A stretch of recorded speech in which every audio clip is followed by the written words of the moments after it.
Hey, welcome back. I have to take the tire back off because I forgot to do one important thing when I installed the brake pads. You're supposed to sand down the sides of the brand new brake pads. These are the old ones. Right here, this is where you're supposed to sand it down a little bit and take the sharp edge off of the brake pad. I installed Brembo brake pads.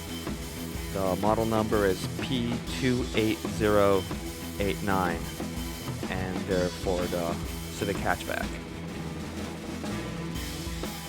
Okay, now that the handbrake is released, the tire can spin freely, and I'm using a 19mm socket to take the nuts out. I jacked the car up and I already cracked the nuts before raising the tire from the ground so we keep it still. And now I just have to unscrew them all the way by hand and take the tire off.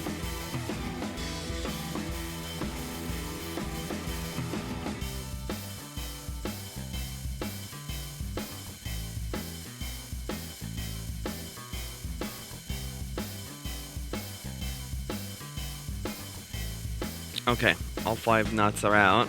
Put them in a box, don't lose them. And we just take the tire off now.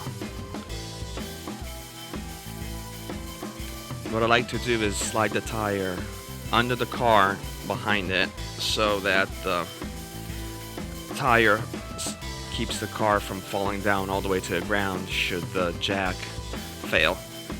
Now, the tire is right underneath the rear suspension.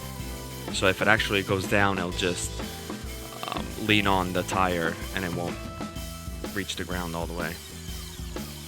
First thing we need to do is release the caliper bolts. One is here and the other one is right here on the bottom. But first, you have to take the caps out. Here's my screwdriver, and I just put the screwdriver behind the top and slowly pry it out. There's what it looks like. Cap number 1 is out. And you just do the same thing on the bottom.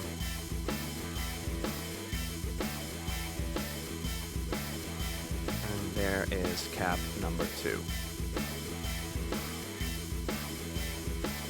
Now we have to unscrew the bolts. This is a 7mm hex wrench. It's a strange number because usually they're even numbers. This one's an odd number, but that's what it takes.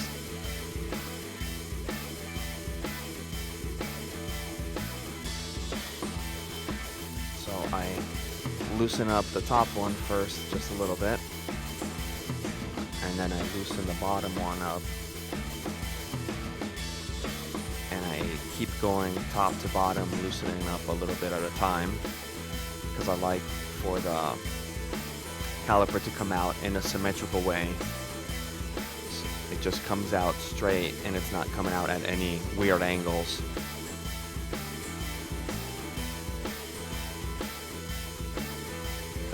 Okay, let's see if I could keep the top bolt in and just unscrew the bottom one and have the whole thing flip up. Now we're going to take the metal clip out. It doesn't have too much tension on it, so it won't jump out at you. You just have to put a screwdriver there and just pry it out, and it'll just come out like that. I'm going to try to flip the caliper up, but it's not budging, so I'm going to have to take the top bolt out.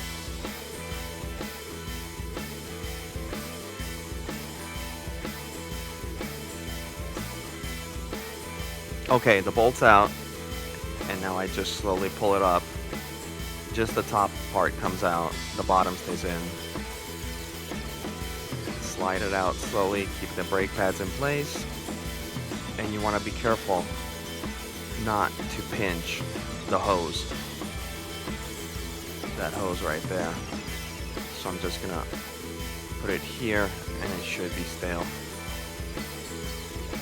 Here's the brake pads. As you can see,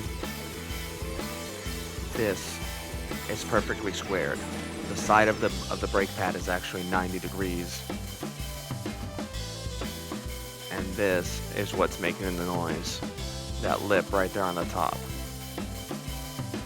So I'm just gonna do is sand it down. See, the factory has already a slant on it. Let's focus.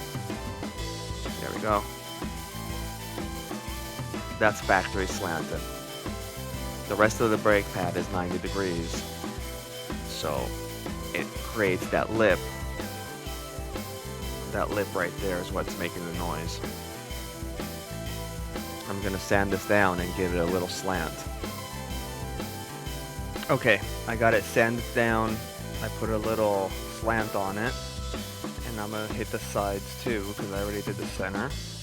I'm using a 255 grit sandpaper on them.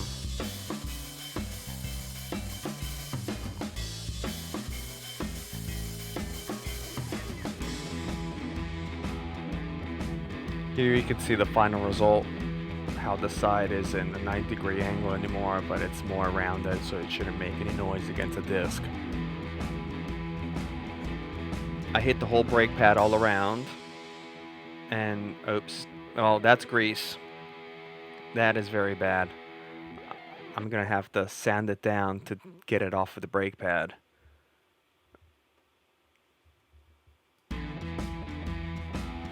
And that's where I got the copper grease from. I put it on the brake pad so it wouldn't seize up on the disc. Okay, it came off, so it wasn't too bad. And we're good to go.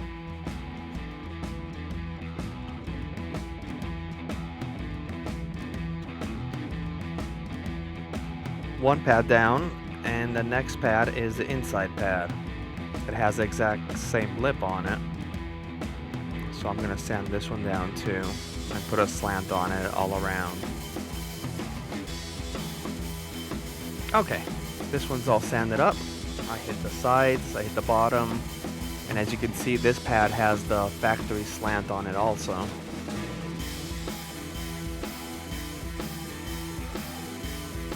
There's the grease. Try not to get it on the pad. And now you just have to reinstall them. Inside is the one with the springs on it.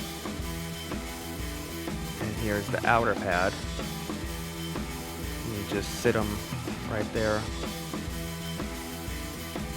And since I took the caliper straight off, let's see if I could put it back on. Okay, cool. I don't have to push it back. It sits right on top of the pads. And now you just have to screw the bolts in, line them up, and just go ahead and tighten them up. Okay, the bolts are in. Now remember to put the caps back in. You could add some grease around them so they don't dry up.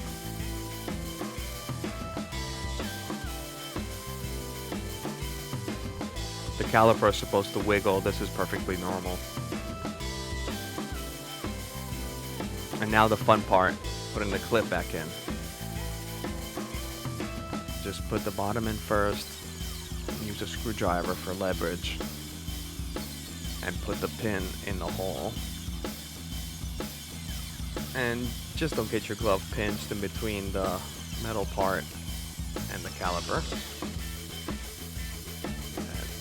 There. Okay. That's it, nice and tight. And that's how you put that back in. Slide it in the hole, put it underneath, and put the part on the bottom. And with a screwdriver, just push it back in the hole.